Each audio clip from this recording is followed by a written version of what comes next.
नहीं बालिका।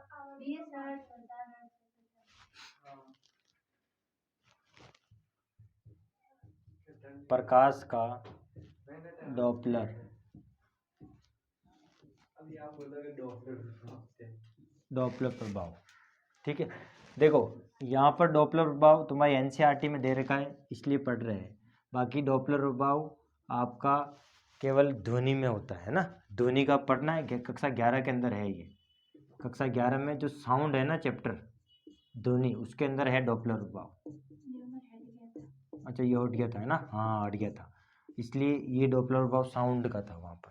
ठीक है, और साउंड में इस तरह की तरंगें निकली थी, मतलब इस तरह से प्रकाश का व्यतिकरण तो अभी यहाँ पर पढ़ेंगे, लेकिन वो तरंगें ना इस तरह से निकलती है, पहले छोटी फिर बड़ी फिर बड़ी, ऐसे ऐसे ऐसे चलता है डॉपलर प्रभाव वहाँ पर है ना, तरंग लंबाई बढ़ती रहती तरंग दैर्ध्य की।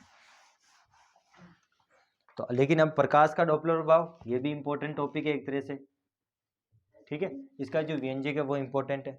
ध्वनि अनुदैर्ध्य प्रकृति की होती है, प्रकाश अनुप्रस्थ प्रकृति का होता है, लेकिन यहाँ प्रकाश को तरंग माना गया है ना, तरंग माना गया है, इसलिए डॉपलर ने एक अपना इफेक्ट दिया था, साइंटिस्ट है डॉपलर। प्रकाश का डॉपलर प्रभाव क्या होता है, देखो इधर क्या होता है, अब एक प्रकाश स्रोत लेना पड़ेगा मुझे। मैं क्या करता हूँ, एक छोटा सा यहाँ पर एक प्रकाश स्रोत लेता हूँ, ये बिंदु वाला, तो ये प्रकाश स्रोत सब तरफ से गमन कर सकता है, चारों दिशाओं में। ठीक है, और इधर मैं ले रहा हूं, ये है प्रकाश स्रोत, है ना, प्रकाश स्रोत। यहाँ मैं बना कोई प्रेक्षक, प्रेक्षक मतलब समझते हो ना, देखने वाला, प्रकाश को देखने वाला, ये प्रकाश स्रोत है, और ये मान लेते हैं उसको देखने वाला। ठीक है, प्रेक्षक, कहने का मतलब है कि ये इसको प्रकाश स्रोत है ना, इस प्रेक्षक को देखने पर प्रकाश स्रोत को प्रेक्षक द्वारा देखने पर किस प्रकार से वो उसको दिखाई देता है, प्रकाश किस रंग में दिखाई देता है ना। फिर बीच में अपन यहाँ एक पट्टी और मानेंगे, है ना, यहाँ पर मैं पता नहीं तो मैं रंग लाल की, यानी कि यहाँ लेंगे अपन रेड। ठीक है, फिर रेड की सबसे ज्यादा तरंग दैर्ध्य ऐसे बढ़ती है तरंग दैर्ध्य। ठीक है, सबसे हाईएस्ट इसकी लगभग 7800 के आसपास होती है, 7800 एंगस्ट्रॉन के आसपास होती है। ठीक है, रेड, फिर ऑरेंज, फिर येलो, फिर आती है ग्रीन, फिर आता है ब्लू, इंडिगो और वायलेट, ये कलर होते हैं। ठीक है, सब ऐसे लिख लो, 3880 एंगस्ट्रॉन के बराबर होती है, यानी कि हाईएस्ट तरंग दैर्ध्य किसकी होती है, रेड की। लोएस्ट तरंग दैर्ध्य लिखो मत अभी, किसकी होती है, आपकी वॉयलेट की होती है। इट मीन दैट्स, ये डायग्राम आपको बताएगा कि जब प्रकाश स्रोत को प्रेक्षक के द्वारा देखने पर, है ना, किस प्रकार वो दिखाई देता है, आभास होता है। इट मीन दैट्स, आभास किस तरह से होता है ना, इसलिए डॉपलर प्रभाव बनाया गया है, इंपॉर्टेंट भी है ना। तो डायग्राम बना दो ढंग से, होते डेसिबल याद रखना। ठीक है, डी और बी नहीं बालिका अलग अलग है, कैसे हर्ट्ज तू एक कर सकती है, हर्ट्ज में आवर्ती को मापते। ठीक है, आवर्ती को मापा जाता है हर्ट्ज में, तो एच जेड हर्ट्ज नामक वैज्ञानिक के तौर पर, है ना। बाकी डेसिबल ध्वनि की तीव्रता को मापने की एक इकाई है, यूनिट है, जिसको अपन डेसिबल बोलते हैं। ठीक है, ये डायग्राम बना तो फटाफट, फिर लिखते हैं अपन इसके बारे में। देखो डॉपलर प्रभाव, एक्चुअल में प्रकाश का डॉपलर प्रभाव होता क्या है, उसकी परिभाषा, कि जब प्रकाश स्रोत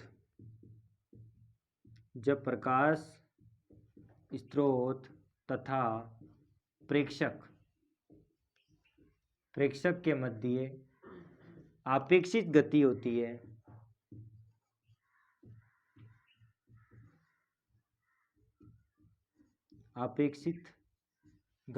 प्रकाश स्रोत तथा प्रेक्षक के मध्य आपेक्षिक गति होती है, तो प्रकाश स्रोत से आने वाली, तो प्रकाश स्रोत से आने वाली प्रकाश की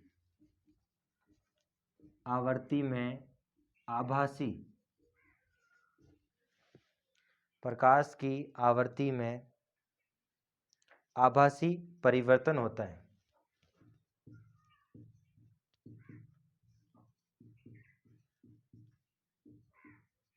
आभास कहते हैं,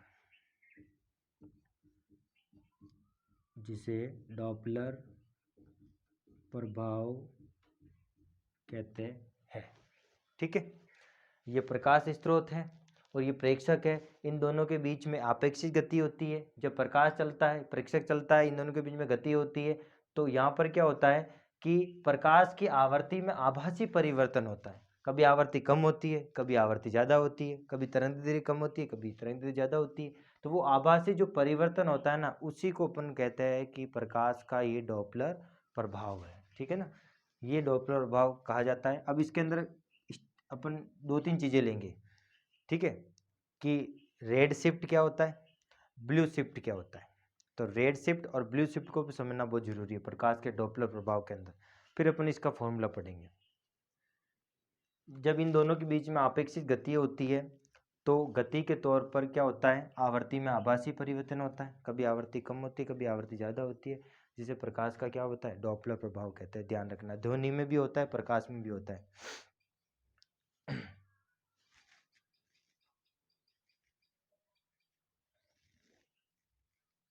देखो, नीला विस्थापन, हेडिंग डालो, नीला विस्थापन। ब्लू शिफ्ट क्या होता है, इसी के अंदर नीला पथ भी कहते हैं, नीला विस्थापन भी कहते हैं। ब्लू शिफ्ट किताब में, जब प्रकाश स्रोत एक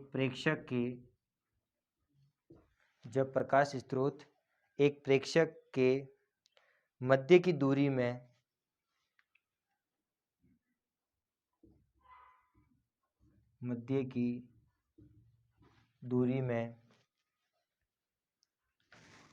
कमी हो, प्रकाश स्रोत एवं कर देना यहाँ, एवं प्रेक्षक के मध्य की दूरी में कमी हो, है ना, तो तरंगदैर्ध्य में आभासी कमी होती है। दूरी कम होगी तो तरंगदैर्ध्य में क्या होगी, आभासी कमी होती है। या आवर्ती में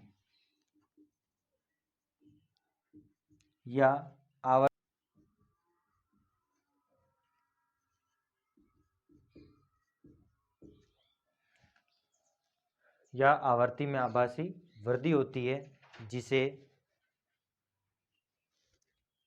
नीला विस्थापन कहते हैं। शिफ्ट जो होगा ना वो यहाँ हो, ब्लू, नीला, नीला नहीं, एक मिनट, नीला किसको बोलते हैं, ब्लू को बोलते हैं। तो इसको अपन क्या करें, यहाँ पर जो होगा वो होगा नीला विस्थापन। इंटरमीडिएट्स क्या बोला कि जब प्रकाश स्रोत एवं प्रेक्षक के मध्य की दूरी में कमी होती है, जब इन दोनों के बीच में दूरी कम होगी, है ना, दूरी कम होगी तो क्या होगा, तरंगदैर्ध्य में आभासी कमी होती है, तो लंबाई भी कम हो जाएगी। भाई सीधी सी बात है, इन दोनों की दूरी में कम तो लंबाई भी कम, तो जब लंबाई कम तो आवृत्ति क्या हो जाएगी, ज़्यादा हो जाएगी, आभासी वृद्धि हो जाएगी। तो उसको बोलेंगे ब्लू शिफ्ट, नीला विस्थापन बोलेंगे। ठीक है ना, ध्यान रखना। अब ले लो लाल विस्थापन, रेड शिफ्ट। जब प्रकाश स्रोत एवं प्रेक्षक के मध्य की दूरी बढ़ती है, वृद्धि होती है।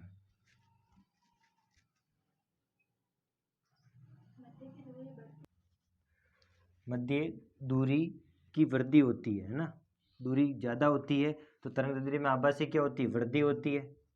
तरंगदैर्ध्य में जब आभासी वृद्धि होगी तो आवर्ती में क्या होगी, आभासी कमी होगी। आभासी क्या होगी भाई, तरंगदैर्ध्य में वृद्धि होगी, भाई इधर इधर बढ़ूंगा आगे, है ना। अब यहाँ से ब्लू विस्थापन रेड विस्थापन की ओर बढ़ूंगा तो तरंगदैर्ध्य क्या होगा, बढ़ेगा, तरंगदैर्ध्य बढ़ेगा ना भाई, सीधी सी बात है। तो आवर्ती क्या होगी, कम हो जाएगी। जब बढ़कर मैं कहाँ जाऊंगा, रेड की ओर, तो यहाँ पर मैं बोलूंगा ये कौन सा विस्थापन है, तो लिखो वृद्धि होती है और आवर्ती में आभासी कमी होती है। अतः तरंगदैर्ध्य लाल रंग की ओर विस्थापित होता है। अतः तरंगदैर्ध्य लाल रंग की ओर विस्थापित होता है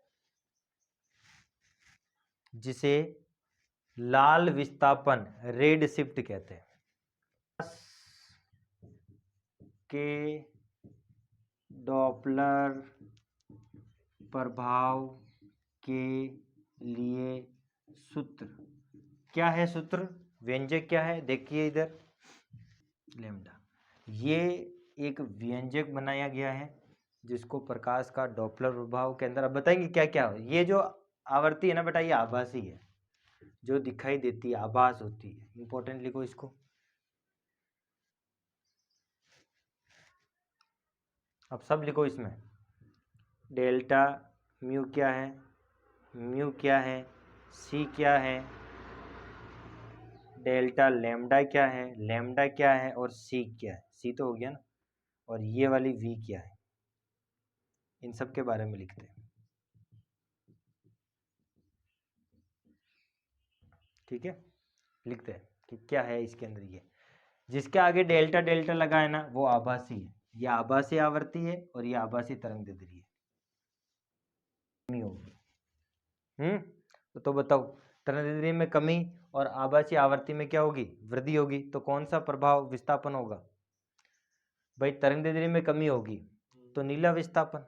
भाई लैम्डा कम तो नीला विस्थापन, आवृत्ति ज्यादा।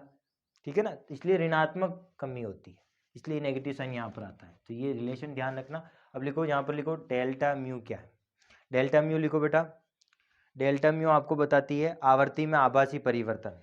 परिवर्तन डेल्टा लग गया तो लिखो आवर्ती में आभासी परिवर्तन।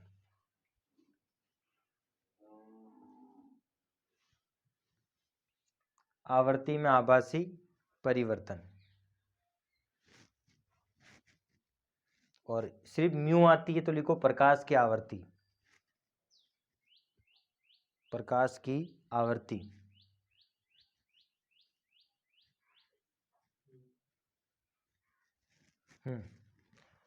सी प्रकाश की चाल। प्रकाश की चाल कितनी होती है निर्वात में? 3 × 10⁻⁸ 8 होती है मीटर प्रति सेकेंड। याद रखना ही, क्योंकि सूत्र में काम आता है ना। और लिखो डेल्टा लैम्डा क्या होगी तरंग दैर्ध्य में? डेल्टा लैम्डा क्या होगी तरंग दैर्ध्य में? आभासी परिवर्तन। तरंग दैर्ध्य में आभासी परिवर्तन। और लैम्डा क्या होगी? प्रकाश की तरंग दैर्ध्य।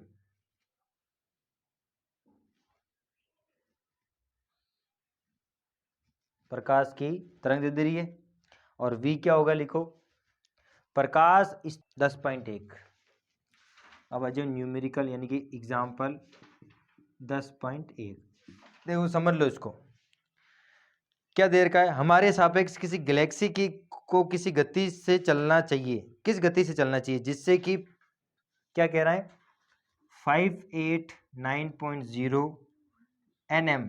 nm का मतलब क्या होता है? क्या होता है? नैनोमीटर। से sodium line, sodium line 589.6 nm प्रेक्षित हो। ठीक है, प्रश्न लिखो ये किताब का, लो किताब।